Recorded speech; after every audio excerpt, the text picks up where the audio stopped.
Sumabog na naman ang Bulkang Taal. Pinakamalakas daw ito ngayong taon ayon sa PHIVOLCS. Ilang lugar sa Batangas ang muling inulan ng abo. May report si June Veneracion. Nakita ko yung bigla na taas ang kunin ako.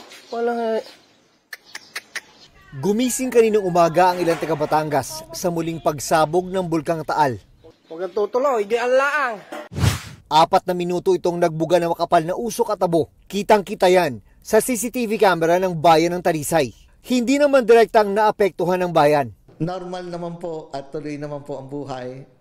Tuloy ang pasok ng mga bata. Kinakamahan din po. Siyempre, naputok po yan eh. Nabagyo ng lupa din eh. Pero sa bayan ng Laurel, nagka-ashfall.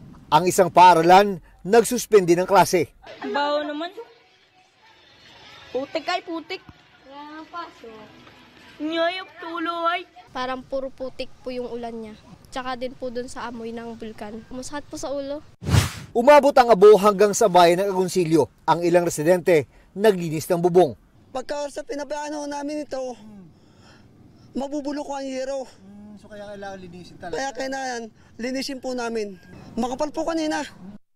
Ang pagsabog kanina, 3 beses ngayong taon na pinakamalakas din ayon sa PHIVOLCS. Umabot sa 2,800 meters ang taas ng plume o usok. Minor phreatomagmatic eruption ang nangyari sa Taal. Normal na raw yan kasunod ng major eruption noong 2020. Ang nagiging cause nito, nagsisipage po yung lake water natin papunta sa shallow part ng magma.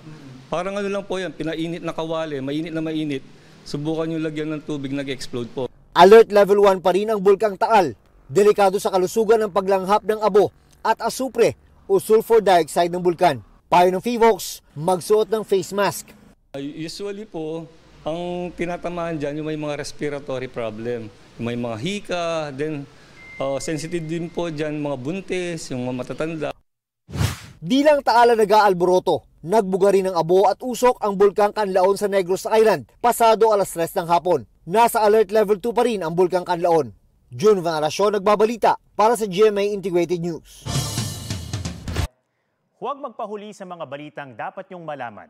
Mag-subscribe na sa GMA Integrated News sa YouTube.